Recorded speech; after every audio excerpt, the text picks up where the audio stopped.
Hello दोस्तों, तो आइए आज हम बात करते हैं जियो कंपनी के बारे में। तो रिसेंटली देखा गया है कि 12 lakh plus central government employees जो हैं वो शिफ्ट कर चुके हैं जियो में और कंटिन्यूअसली करते जा रहे हैं।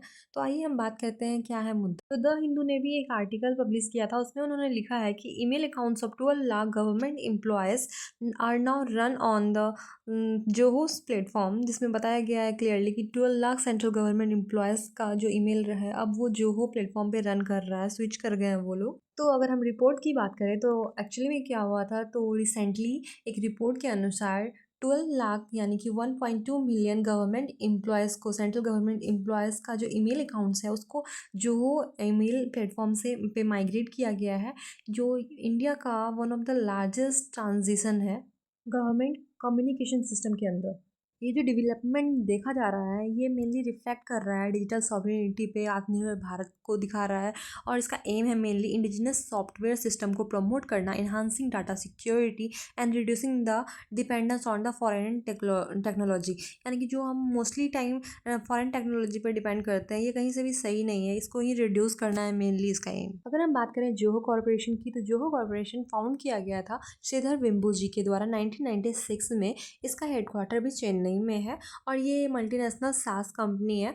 अगर हम बात करें तो जोहो जो है एक अल्टरनेटिव लेके आया है हर ऐप के लिए, लाइक जीमेल, गूगल मेल और आउटलुक के लिए अल्टरनेटिव है जोहो मेल। वैसे ही एम एस वर्ड और गूगल डॉक्स का अल्टरनेटिव है जोहो राइटर। एंड अगर बात करें एक्सेल एंड गूगल शीट्स, बहुत लोग यूज़ करते हैं गूगल शीट्स, तो उसका अल्टरनेटिव है Zoho sheets. And power point और गूगल स्लाइड्स का अल्टरनेटिव है जोहो शो। और 55 अदर ऐप्स है जो कि अल्टरनेटिव्स हैं CRM, HR, finance, marketing etcetera के लिए हेल्पफुल होने वाले हैं। अगर जोहो की बात करें तो जोहो एक काफ़ी प्रॉफिटेबल कंपनी है और ऑलरेडी इनका यूज़र्स की बात करें तो 100 मिलियन प्लस यूज़र्स है पूरे वर्ल्ड वाइड में। और अगर मिनिस्टर्स का भी कहना है कि ये इंडिया का प्राइड है और वर्ल्ड क्लास अल्टरनेटिव है फॉर द फॉरेन प्लेटफॉर्म्स के लिए। हम बात करें बैकग्राउंड की, तो इसका जो बैकग्राउंड है उसका मेनली है कि शिफ्ट होना है हम लोगों को इंडिजिनस प्लेटफॉर्म पे और मेनली आत्मनिर्भर डिजिटल इंफ्रास्ट्रक्चर क्रिएट करना है इंडिया में, जो कि प्रमोट करे होम ग्रोन सॉफ्टवेयर सॉल्यूशन को। जो कॉरपोरेशन की बात करें तो ये Chennai based software as a service यानी कि SAS कंपनी है, has become a key player in this post. बहुत ज़्यादा ये की रोल प्ले कर रहे हैं। Earlier the home minister Amit Shah, कुछ टाइम पहले अमित शाह भी जोहो मेल पर स्विच किए थे और उन्होंने एक ट्वीट भी किया था अपने ट्विटर अकाउंट पे। तो इन्होंने अपने ट्विटर पे पोस्ट करते हुए लिखा है, hello everyone, I have switch to Zoho mail, kindly note that change in my mail address. My new email address is amitshah.bjp@johomel.in for future correspondence via mail, kindly use this address. Last में उन्होंने एक note लिखा है, thank you for your kind attention to this matter. इन्होंने सीधा सीधा America को चुनौती दी है। तो उन्होंने बोला है हम भी किसी से कम नहीं है, क्योंकि सेम लाइन जो है डोनाल्ड ट्रंप भी अपने पोस्ट में यूज़ करते हैं कि thank you for your kind attention to this matter. Same Amit Shah ने भी यूज़ किया है डोनाल्ड ट्रंप को पिंच करते हुए। अगर हम बात करें मोटिवेशन फॉर द मूव की, तो क्या है इसका मोटिवेशन, तो मेनली है कि डाटा सिक्योरिटी कंसर्न है, क्योंकि हम लोगों का बहुत टाइम देखा जाता है कि डाटा हैक हो जाता है। अभी भी हमारा जो है, हम लोग व्हाट्सअप, जीमेल वगैरह यूज़ कर रहे हैं, ये अमेरिकन कंपनी है, तो क्या पता हमारा डाटा ऑलरेडी यूज़ हो रहा हो, ये किसी को नहीं पता है। तो ये इसलिए ये लेकर आया गया है ताकि हमारा जो भी डाटा है वो हमारे लिए बहुत हेल्पफुल है। हर किसी इंडिविजुअल का जो डाटा होता है वो काफ़ी पर्सनल होता है, तो ये हमारा सेफ्टी बना रहे, हमारे इंडिया में रहे। और अगर हम डिजिटल सॉवरेनिटी यानी कि जो भी ऑफिशियल कम्युनिकेशन होते हैं, तो वो सारा डाटा इंडिया में ही रहे, वो उसमें किसी भी तरह का फॉरेन इंटरप्शन नहीं रहे। साथ ही साथ इसका थर्ड मेन मोटो या फिर मोटिवेशन बोल सकते हैं तो कॉस्ट एफिशिएंसी, यानी कि जब हम पूरा सिस्टम, डाइवर्स सिस्टम को अगर हम एक ही सिंगल वेंडर्स पे लाके मतलब डिपेंड करेंगे, तो हमारा जो भी कॉस्ट होगा वो मतलब ऑफकोर्स कम होगा। नेक्स्ट अगर हम बात करें टेक्निकल एंड ऑपरेशनल एस्पेक्ट की और माइग्रेशन की, तो माइग्रेशन जो था वो 1 मिलियन अकाउंट का ऑलरेडी हो चुका है। ये आज से नहीं, ये ऑलरेडी 1 साल पहले से ही हो रहा है। ऐसा नहीं है कि 2 दिन पहले से ये स्टार्ट हो गया और सब इस पर स्विच कर रहे हैं, नहीं, ये 1 साल पहले से ही ये काम कर रहे हैं और अभी जाके 1 मिलियन प्लस लोग इस पर स्विच कर चुके हैं।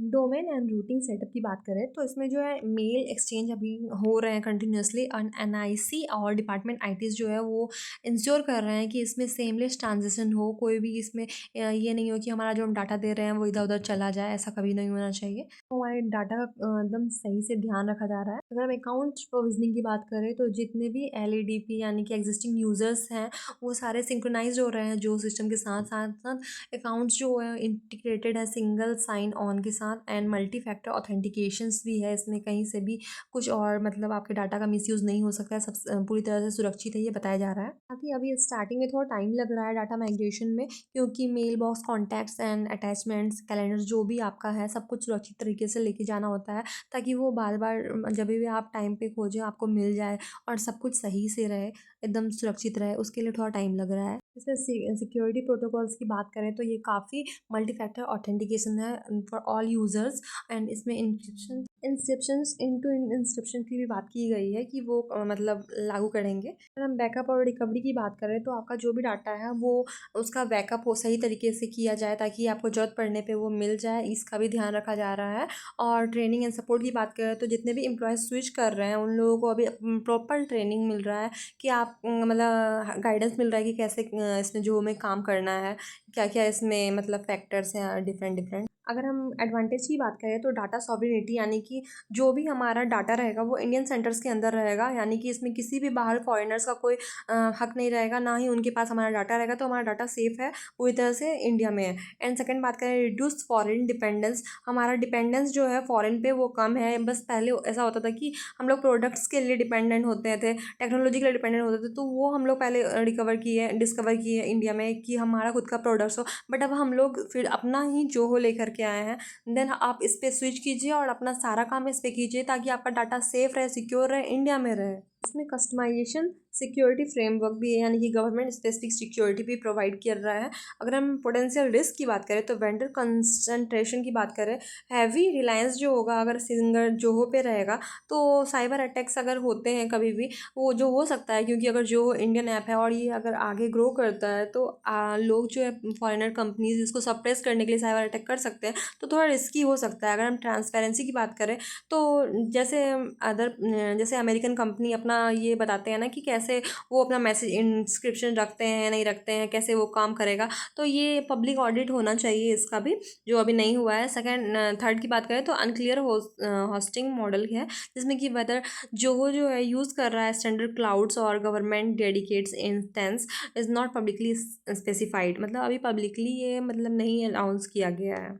अगर हम बात करें गवर्नेंस एंड पॉलिसी डायमेंशन की तो गवर्नमेंट का मेनली एम है कि प्रमोट करें आईटी प्रोडक्ट्स को, डिजिटल इंडिया को, मेड इन इंडिया को, और इंडिजिनस एंटरप्राइज टूल्स यूज़ करें हम लोग। अगर पॉलिटिकल सिग्निफिकेंस की बात करें तो अमित शाह ने भी अभी एक जो बताया था कि हम लोग स्विच कर रहे हैं जोहो मेल पे, आप लोग भी इसमें स्विच कीजिए, ये इंडियन टेक्नोलॉजी यूज़ कीजिए।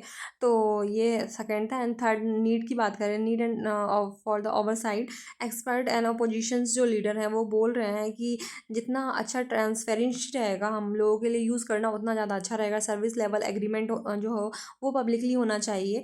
तो ये अभी साइबर सिक्योरिटी ऑडिट से ही सारा पब्लिक होना चाहिए, उसके बाद लोग इस पर ज़्यादा अच्छे तरह से स्विच करेंगे। साथ ही जोहो के लिए कुछ अनआंसर्ड क्वेश्चन भी हैं, लाइक स्कोप क्या है, तो विच मिनिस्ट्री और डिपार्टमेंट इसको कवर कर रहे हैं 12 लाख को, तो ये अभी तक बताया नहीं गया है। ऑफिशियल कंफर्मेशन क्या है, तो no mighty and NIC press अभी कोई भी ऑफिशियल कंफर्मेशन नहीं दी है। अगर हम सिक्योरिटी ऑडिट्स की बात करें तो अभी तक ऐसा कुछ क्लियर नहीं किया गया है कि यहाँ कोई थर्ड पार्टी सर्टिफिकेशन भी है या नहीं। अगर इंस्क्रिप्शन की बात करें तो अभी इसमें कुछ क्लियर नहीं किया गया। इन्होंने बोला है कि हम इन टू इंड इंस्क्रिप्शन लाएंगे, जैसे आरआरआई ऐप है व्हाट्सएप पे, ताकि आपका मैसेज आप दोनों के बीच रहे, आप जिससे बात कर रहे हो आप दोनों के बीच रहे, सेफ रहे। तो अभी लाया नहीं है, उस पर भी सवाल है। And last one, the disaster recovery plan क्या है, अगर कोई अटैक होता है या फिर मतलब आउटेज हो जाता है तो क्या इसका मूव रहेगा, वो अभी तक बताया नहीं गया है, वो भी आएगा तो लोग बेटर इस पर स्विच कर पाएंगे। आई होप आप लोगों को वीडियो पसंद आया होगा। अगर आपको वीडियो अच्छा लगा हो तो वीडियो को लाइक और शेयर करना ना भूलें, साथ ही हमारे चैनल को सब्सक्राइब कर ले ताकि आप आगे भी ऐसे ही अपडेटेड रहें। Thank you.